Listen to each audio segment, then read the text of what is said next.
কেন বিশ্বের অন্যতম শক্তিশালী রাষ্ট্র ইসরায়েল মধ্যপ্রাচ্যে ইরানের মতো দেশের কাছে বারবার পরাজয়ের মুখ দেখছে? এটা কেবল গোলাগুলির যুদ্ধ নয়, এটা এক ছায়াযুদ্ধ, যেখানে হার মানা শুধু মাঠে নয়, মানসিক, কৌশলগত ও অর্থনৈতিক পরাজয়ও। ওয়ার্ল্ড ফ্যাক্ট বাংলায় স্বাগত। চলুন তাহলে শুরু করা যাক।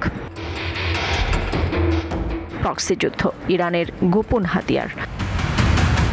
ইরানের অসাধারণ যুদ্ধ কৌশল, হামাস, হিজবুল্লাহ, হুথি বিদ্রোহী সবাই ইরানের হয়ে লড়েছে।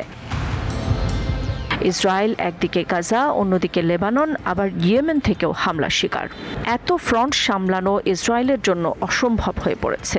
একই সময় 3 দিক থেকে যুদ্ধ, এটাই ইরানের সবচেয়ে বড় কৌশল। ক্ষেপণাস্ত্র বনাম আয়রন ডোম এক বিশাল অর্থনৈতিক ফাঁদ। ইরানের তৈরি ড্রোন আর রকেটে খরচ মাত্র $500। ইসরায়েলের প্রতিরক্ষা ব্যবস্থা আয়রন ডোম, প্রতি শেল ঠেকাতে লাগে $50,000। এই অসমতা ইসরায়েলকে আর্থিকভাবে বিপর্যস্ত করেছে। যুদ্ধ লম্বা হলে খরচেই ডুবে যাবে ইসরায়েল। আন্তর্জাতিক সহানুভূতিতে ইসরায়েল একঘরে। ইরানের সঙ্গে অনেকেই একমত না হলেও গাজার মানবিক বিপর্যয় ইসরায়েল বিশ্বজুড়ে সমালোচিত।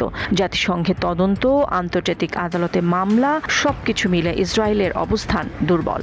আন্তর্জাতিকভাবে ইরান যেন সুযোগ নিচ্ছে, অপেক্ষা করো, আরেকটু দুর্বল হোক ইসরায়েল।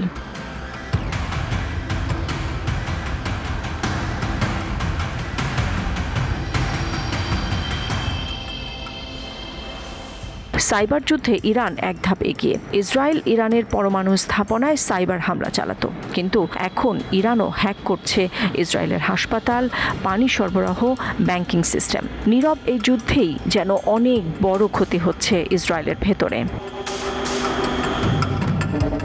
ইসরায়েল মনোবল হারিয়ে ও অর্থনৈতিক চাপের মুখে দেশ জুড়ে যুদ্ধ, ক্ষয়ক্ষতি, ভয়, আতঙ্ক, সামরিক খরচে বাজেট ফুরিয়ে আসছে।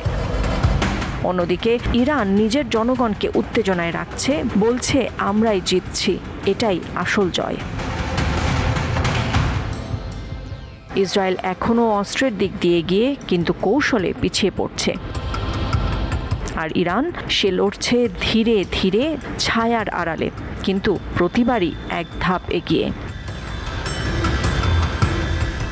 আপনি কি মনে করেন ইরানের এই যুদ্ধ কৌশল ইসরায়েল কখনো প্রতিহত করতে পারবে? কমেন্টে জানাতে ভুলবেন না। আমরা আপনার মতামতের জন্য অপেক্ষায় রইলাম। বিশ্ব রাজনীতির এমন গোপন ও বিস্ফোরক বিশ্লেষণ পেতে লাইক, শেয়ার এবং সাবস্ক্রাইব করতে ভুলবেন না। পরের পর্বে আসছি আরও একটি চমকে দেওয়া তথ্য নিয়ে। আপনার মূল্যবান মতামত জানাতে ও ভবিষ্যতে কোন দেশের কেমন ভিডিও দেখতে চান তা কমেন্টে শেয়ার করুন। আমরা আপনার পছন্দ মতো ভিডিও বানানোর সর্বোচ্চ চেষ্টা করি। আপনার দিনটি সুন্দর হোক, ভালো থাকুন, সুস্থ থাকুন।